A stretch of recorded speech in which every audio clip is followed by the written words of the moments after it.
¿Cómo están, queridos amigos y amigas? Muy bienvenidos a este segundo bloque para conversar sobre el proceso constitucional en nuestro país. Recordamos que este es un programa financiado con fondos del gobierno de Chile, por cierto. Agradecemos enormemente el financiamiento de este Fondo de Medio de Comunicación Social año 2023. El día de hoy vamos a conversar con un gran invitado. Fue alcalde de la comuna de Panguipulli con una amplia experiencia en el servicio público. Se convirtió en consejero constitucional representando a nuestra región de Los Ríos. Hablamos de Alejandro Keller. ¿Cómo estás, Alejandro? Bienvenido. Muy bien, un gusto saludarte, Matías, y compartir contigo esta conversación. Ya estamos de vuelta en nuestra región después de 5 meses de actividad en el Consejo Constitucional. Estoy un poquito afónico, me vas a disculpar esta pequeña dificultad. Sí, por supuesto. Alejandro, bueno, ¿qué significó para ti participar de este segundo proceso constitucional que vive nuestro país?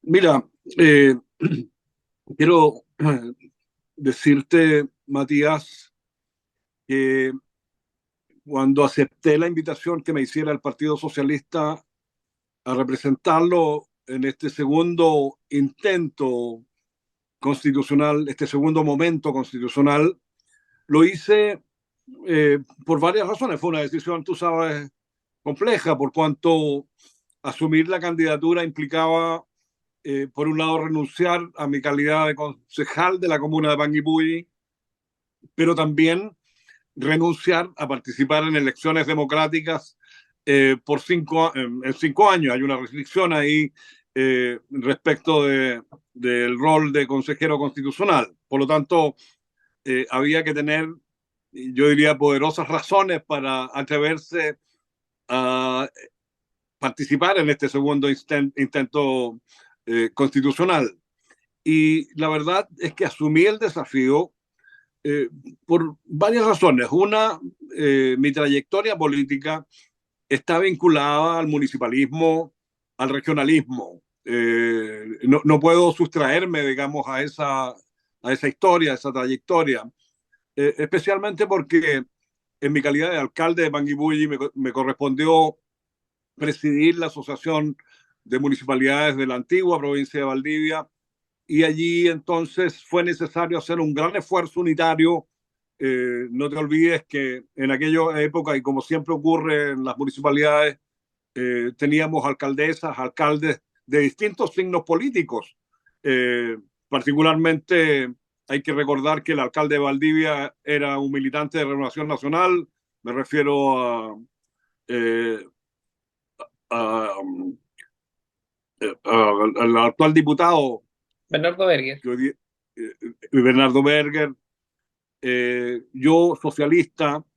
eh, Tuvimos entonces que hacer un esfuerzo común por unir a los alcaldes, alcaldesas, a los concejales y concejalas, a la ciudadanía de todo el territorio de la antigua provincia de Valdivia, para encauzar una lucha que a todas luces era absolutamente necesaria para el desarrollo equitativo de nuestra región, olvidada, difícil de ver desde Puerto Montt. Esa experiencia entonces de unidad de distintas fuerzas políticas marcó profundamente mi vida política. Fuimos capaces entonces de construir esa unidad y en conjunto con la ciudadanía levantar con mucha fuerza en el Parlamento y frente a los distintos gobiernos esta opción, este anhelo valdiviano, quiero decir, por tener una región propia. Y por supuesto, entonces, esa experiencia estuvo presente en el momento en que yo tomé la decisión de aceptar el desafío.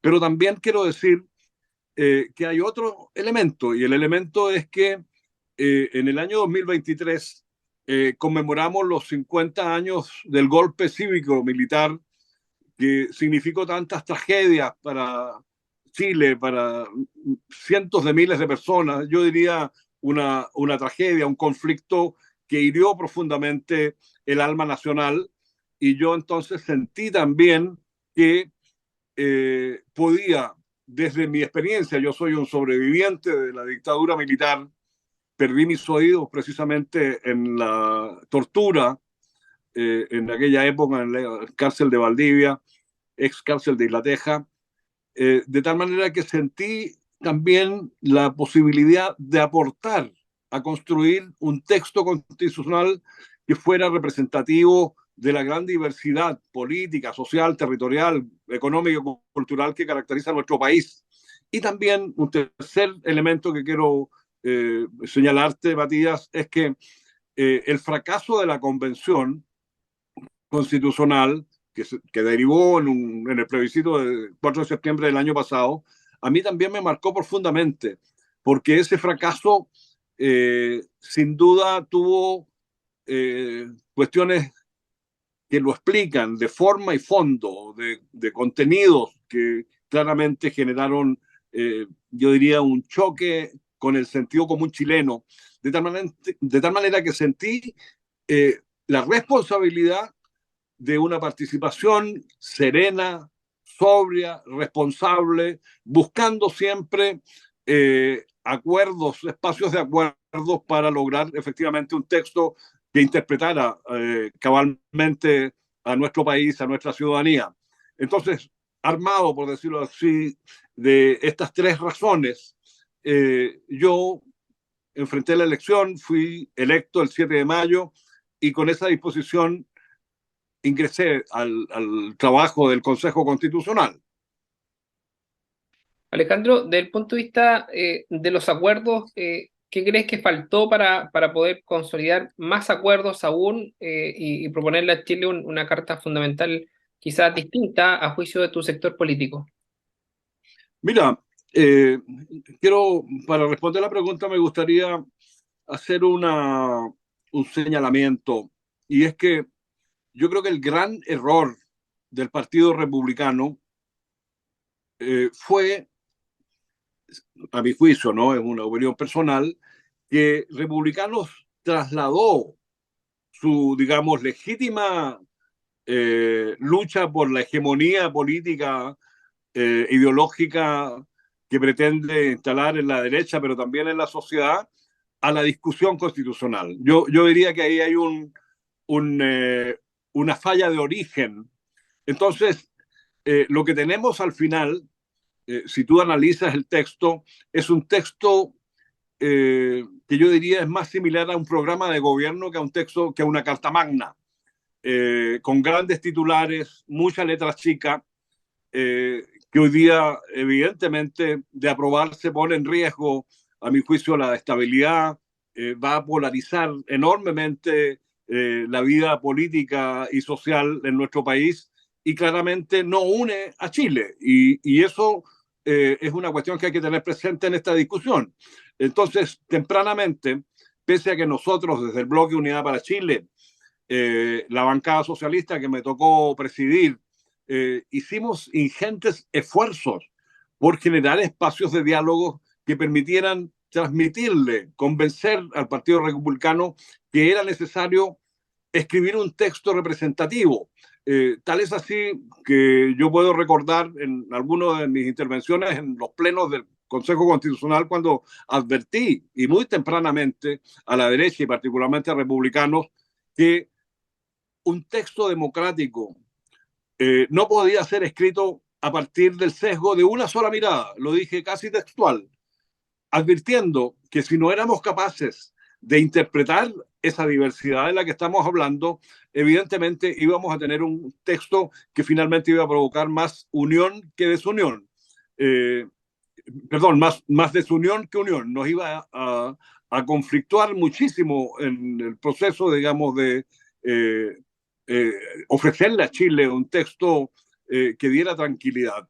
De tal manera que, a pesar de que nosotros buscamos esos espacios de diálogo, de conversación, chocamos siempre con un muro infranqueable que estaba determinado claramente por el ímpetu republicano de que este proceso constitucional fuera en la práctica un preámbulo en la búsqueda del triunfo electoral del año 25, porque ellos pretenden con José Antonio Kast ser gobierno. Y allí entonces empezaron a producirse las primeras dificultades y finalmente, a pesar de que se instalaron mesas de coordinación, en algunos momentos se instalaron también mesas de negociación, fue imposible convencer a republicanos de la necesidad de un texto de verdad representativo de la mayoría. Alejandro, bueno, de rechazarse, digamos, esta propuesta constitucional, que es más bien la postura tuya como representante dentro del Consejo Constitucional y también como integrante del Partido Socialista, me imagino que hay ciertas cosas, ciertas discusiones que son interesantes, me imagino, desde el punto de vista del contenido. No sé si tú rescatas algo de esta propuesta constitucional, algún elemento que tú digas, me parece que esto lo podemos profundizar y trabajar más a futuro. Mira, uno podría rescatar que hay un conjunto de normas, porque aquí la base de la discusión, eso es bueno marcarlo, digamos, la base de discusión fue el anteproyecto que acordaron los expertos, ¿verdad?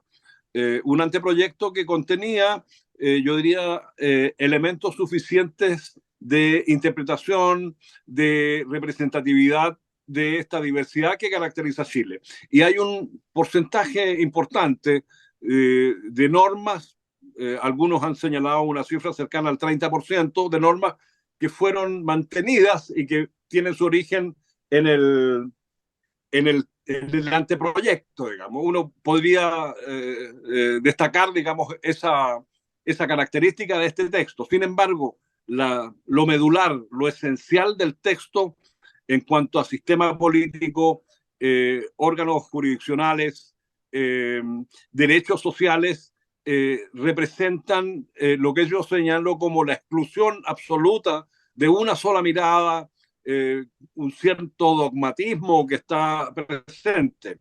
Y dentro de lo positivo, yo diría que en el ámbito de la creación de la Defensoría de las Víctimas, ahí hay un avance, pese a sus dificultades, digamos, hay un avance incluso que contó con nuestros votos para ser aprobada esta instancia, ¿no es cierto?, de Defensoría de Víctimas. Nuestra única observación respecto de esto es que la Defensoría de las Víctimas, siendo una realidad, una necesidad absoluta, sentimos que no da cuenta ni asegura el debido proceso, por cuanto la Defensoría Penal, que ya existe, va a continuar siendo una instancia de dependencia directa del Ministerio de Justicia y por tal razón va a estar sometida siempre a cierta influencia, diría yo, política, por cuanto el Ministerio de Justicia responde claramente al gobierno de turno. Entonces, allí nosotros levantamos que la idea de que junto a la Defensoría de las Víctimas surgiera en forma, como órgano autónomo también, una Defensoría Penal que asegurara el debido proceso, y tú sabes perfectamente que entre los imputados, que son miles de personas, un porcentaje muy elevado termina finalmente inocente. Y en algunos casos incluso se han condenado personas inocentes pagando un alto precio, ¿no es cierto?, por estas imperfecciones de la justicia. Pero en general, a nosotros y a mí en particular me parece adecuada la norma que establece esta Defensoría de las Víctimas. Era absolutamente necesaria. Eso como un elemento positivo y rescatable de este texto. Chile tiene experiencia en procesos constitucionales. Si uno se remonta un poco en la historia, vivimos un proceso de ensayos constitucionales, de pasar de una constitución moralista, terminamos en la constitución de 1833 y ahí hemos tenido también una serie de reformas. ¿Cuáles crees que son los desafíos en términos de las discusiones políticas que se tienen que dar? Porque una cosa es la constitución, la propuesta constitucional y otras son las materias que la ciudadanía está demandando y que pareciera que radicalmente van cambiando durante el tiempo. Empezamos el primer proceso constitucional con una gran demanda, por ejemplo, acentuada en el ámbito social, y empezamos una nueva discusión constitucional acentuada en materias, por ejemplo, de seguridad. Sí, yo entiendo perfectamente lo que tú señalas y efectivamente, y aquí hay que decirlo, que fue precisamente el estallido social el que abrió la puerta, digamos, a la necesidad de una profunda reforma constitucional, de la creación, en el fondo, de un nuevo texto constitucional. Y sobre todo allí la demanda fue sobre derechos sociales fundamentales que estaban y que siguen estando cuestionados profundamente por la ciudadanía. Me refiero, por ejemplo, al tema de las pensiones, al tema de las ISAPRES, el tema de la educación pública de calidad y extrañamente en este texto, lejos de resolver el problema, la derecha opta por constitucionalizar, por ejemplo, las ISAPRES y las AFP, sabiendo que son dos expresiones muy concretas del fracaso de un sistema de seguridad social que colapsó y que requiere urgentemente de garantías verdaderas de parte del Estado, de la sociedad en su conjunto, para responder a esta demanda ciudadana. Es cierto que en el tema de la seguridad hay una cuestión de mucha profundidad y de, yo diría, gran preocupación porque afecta mayoritariamente a las familias chilenas.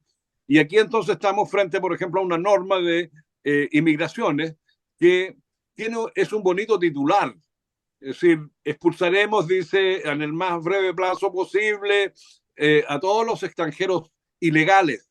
Entonces, claro, si yo estoy en una asamblea ciudadana, especialmente una población de Valdivia o de Santiago, de cualquier ciudad, la ciudadanía que conecta obviamente la presencia de extranjeros ilegales con el aumento de la delincuencia y el narcotráfico, va a aplaudir este titular.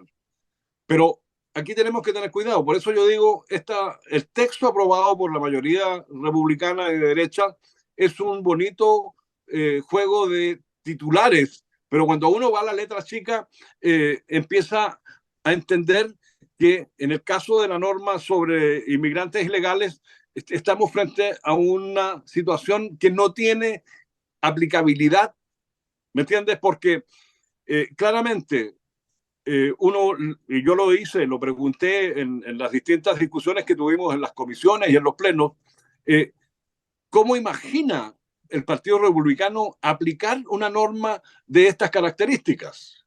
Cuando tienes 50.000 o 100.000 extranjeros ilegales, ¿cómo los vas a trasladar desde el punto de vista logístico? ¿Cómo vas a organizar un proceso tan complejo que además requiere naturalmente de acuerdos internacionales con los países que eventualmente reciban a estos extranjeros expulsados del país? Además, hay ahí unas cuestiones de tipo, yo diría, de derecho internacional que también deben ser respetadas. Entonces, aparece un eslogan muy atractivo porque conecta, digamos, con un sentimiento de la ciudadanía, pero que en la práctica es un engaño porque no tiene aplicación. Por lo demás, esta norma no debiera ser una norma constitucional. Esta es una cuestión claramente del legislador y efectivamente en Chile ya tenemos una ley que regula la inmigración ilegal y que probablemente pudiera ser mejorada, digamos, eso es evidente, pero es una tarea del legislador.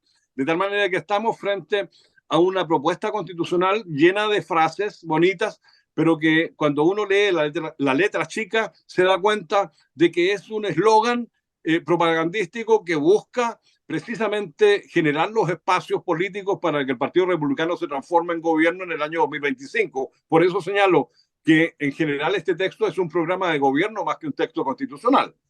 Y podemos explicar lo mismo respecto de la norma, por ejemplo, de contribuciones, que es altamente popular, aparentemente. Porque claro, si tú le dices a un ciudadano o una ciudadana en cualquier punto del país, mire, nosotros vamos a liberarlos de ustedes del pago del impuesto territorial, cualquier persona dice, pucha, qué bueno, menos impuestos voy a pagar. Pero cuando uno analiza en profundidad el alcance de esta norma sobre la exención del impuesto territorial, tiene que leer la letra chica, porque ¿cuáles son las consecuencias en definitiva? Tiene dos consecuencias que son absolutamente regresivas en lo tributario. ¿Por qué? Porque libera del pago del impuesto territorial a las personas con mayor poder adquisitivo del país. Es cierto que pudiera haber un segmento de clase media alta con viviendas de 200 o 300 millones de pesos, con probablemente tributos de 150.000 pesos en el trimestre, pero el beneficio, ese beneficio iguala a esa vivienda de clase media con una vivienda de $1 millón en Las Condes. Entonces, claramente ahí hay una situación de regresión tributaria, pero también genera un impacto negativo desde el punto de vista de la justicia social. ¿Por qué? Porque los fondos que se recaudan a través del impuesto territorial son fondos que en un 40% son propiedad de los municipios de donde se produce la recaudación. Y estos fondos, este 40%, junto a al pago de los permisos de circulación, son propiedad absoluta de las municipalidades y conforman lo que se llama los ingresos propios permanentes, que permiten el arreglo de las plazas, mejorar la iluminación, la recolección de los residuos sólidos, obras de infraestructura, etcétera. Es decir, se va a despojar a las municipalidades de importantes recursos para el ejercicio de sus funciones. Y además se va a despojar de recursos al Fondo Común Municipal, que es el órgano o el instrumento, digamos, mediante el cual se redistribuye los recursos a las municipalidades más vulnerables, de tal manera que estamos aquí frente a una situación dramática, por cuanto la norma tampoco contempla un fondo de compensaciones para los municipios en caso de aplicarse esta norma, ¿te fijas? Y por lo demás hay que decir, Matías, que el 77% de las viviendas en Chile está exenta de contribuciones. Y adicionalmente existe una ley que exime del pago de impuesto territorial a los adultos mayores, de tal manera que el beneficio real de esta norma está situado en un rango de poco más del 23% de la población chilena. Y allí están los más ricos de Chile que no van a pagar tributo. Entonces, en ese sentido, doy este ejemplo para señalarle a nuestra ciudadanía que el titular es bonito, pero si vamos a las letras chicas y medimos las consecuencias negativas de normas de esta naturaleza, evidentemente tenemos que reflexionar si vale la pena aprobar un texto de esa naturaleza. Estamos conversando con Alejandro Keller. Alejandro, a tu juicio, ¿cuáles son aquellos elementos que tú crees que eran indispensables, que debiesen haber estado sí o sí en la propuesta constitucional y que hoy día no la encontramos dentro del texto para quienes ya la están revisando? Bueno, respecto de los derechos sociales, yo diría que era esencial establecer un instrumento que asegurara desde el Estado el fortalecimiento de la salud pública en Chile. Eh, Nosotros estábamos también porque pudieran existir proveedores privados en el ámbito de la salud. Eso nadie lo puede negar. Lo mismo puede ocurrir con los fondos de pensiones. Pero dadas las características de nuestra sociedad, en donde hay lagunas previsionales, en donde hay mucha informalidad, nosotros teníamos la obligación de dotar al Estado de una capacidad de asegurar efectivamente a cualquier chileno o chilena, cualquiera sea su condición, especialmente a las mujeres, un conjunto de prestaciones que pudieran efectivamente hacer real una pensión digna o un acceso digno a la salud. Hoy día nada de eso es posible porque finalmente todo se ha privatizado. Puedo decirte, por ejemplo, que en el caso de la educación se constitucionalizó lo que se ha llamado el voucher en educación. El voucher no es más que un subsidio a la demanda. No tiene ninguna consideración sobre el costo real que tiene la educación en Chile. Es decir, se le paga a una escuela particular subvencionada o privada, perdón, particular privada o estatal, eh, un voucher sobre la asistencia media que no da cuenta de las realidades territoriales en las que operan, actúan las escuelas. Entonces, nosotros necesitábamos y habíamos propuesto como Bloque Unidad para Chile un financiamiento basal de la educación. Eso tampoco fue posible porque finalmente la derecha decidió privatizar absolutamente estas prestaciones.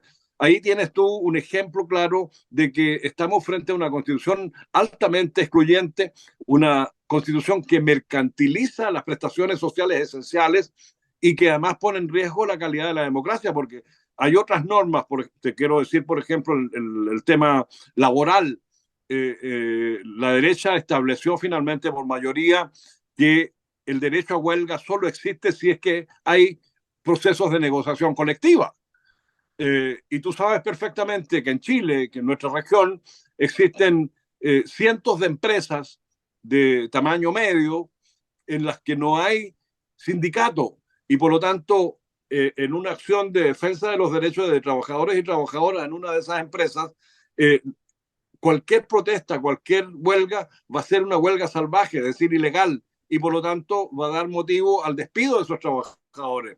Tampoco se garantizó la negociación por ramas industriales, por ramas económicas, digamos. Es decir, cada sindicato, cada empresa es una isla en sí misma y obliga a los trabajadores entonces a hacer enormes esfuerzos por equiparar su situación en la negociación con los empresarios. Y también existe una norma que prohíbe que dirigentes sindicales sean candidatos a elección popular, lo que significa en la práctica que el sentido de esta propuesta republicana es alejar a los trabajadores y a las trabajadoras de la vida política. Entonces, cuando digo que hay también un peligro para el deterioro de la democracia, me refiero a normas tales como las que te estoy comentando. Fíjate, otro titular bonito es respecto de la discapacidad. Yo soy una persona discapacitada. En Chile existen cerca de 2.700.000 personas con alguna discapacidad. Y la norma, si tú la lees, es muy bonita, pero utiliza un término eh, que es el Estado promoverá acciones para responder a las necesidades de los discapacitados y las discapacitadas. Promoverá, es decir, queda al libre arbitrio de quien gobierne hacer efectiva esa norma, es decir, no es una obligación del Estado. Y tú vas a encontrar en el texto que muchas materias que tienen un bonito titular, en el fondo señalan que el Estado debe promover ciertas prestaciones o ciertas soluciones y no obliga al Estado a cumplirlas. Entonces, estamos frente de verdad a una situación muy compleja y yo creo que de aprobarse este texto, por esa razón yo estoy en contra, vamos a poner a Chile en una situación de mucho riesgo social, de mucha inestabilidad política, de mucha injusticia social, porque finalmente aquí los ganadores verdaderos son los que han tenido siempre el poder. Finalmente, Alejandro, ¿cuál es tu llamado a la ciudadanía en estos días donde nosotros como medio estamos invitando, por cierto, a informarse y a poder votar de manera informada respecto a esta propuesta? Sí, mira, yo creo que lo primero que hay que señalar respecto de esta pregunta es que la ciudadanía debe informarse. O sea, aquí estamos frente a dos opciones, ambas democráticas, porque es una acción democrática votar en contra como votar a favor. Es un derecho ciudadano que tiene una legitimidad democrática que tenemos que saber asumir y respetar. Entonces yo lo primero que señalo, leer con la mayor profundidad posible el texto, no dejarse guiar por los titulares, porque la derecha nos va a inundar de titulares. Yo digo, leamos la letra chica porque ahí está la verdad.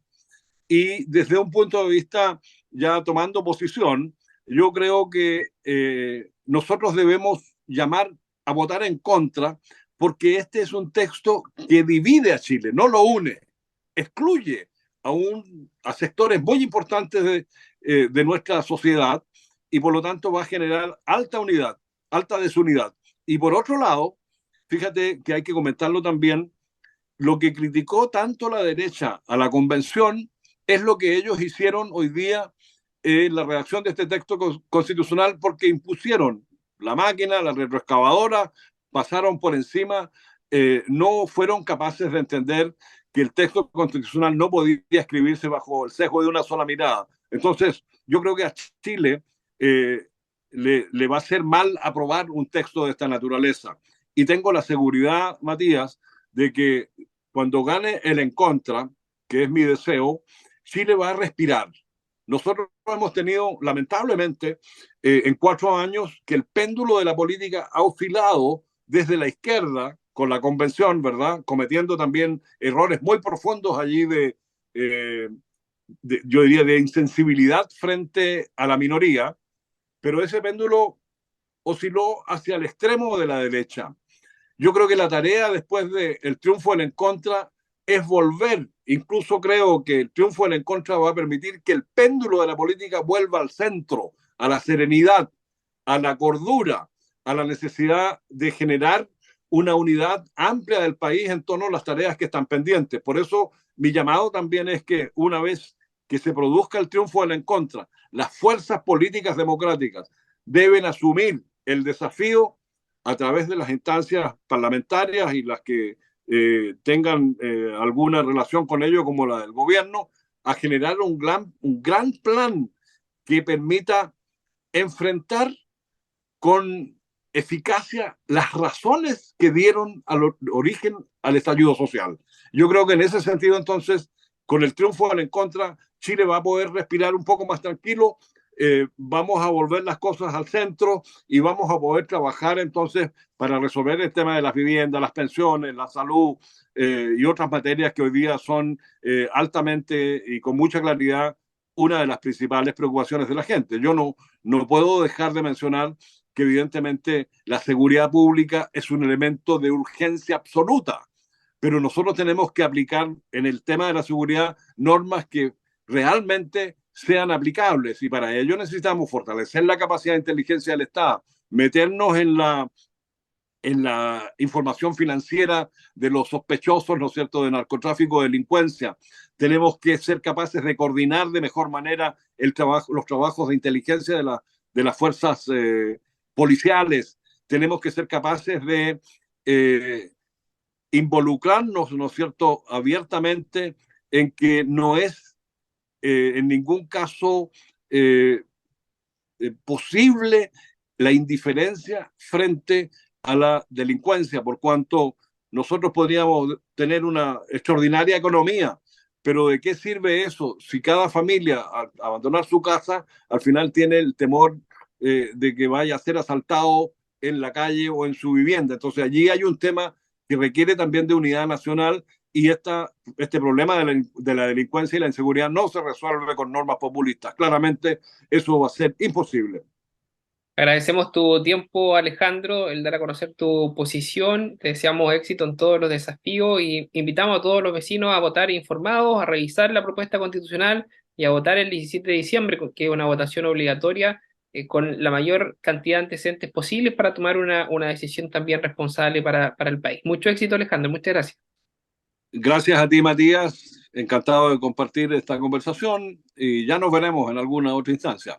Un abrazo, que esté muy bien. Chao, chao. Un abrazo, gracias.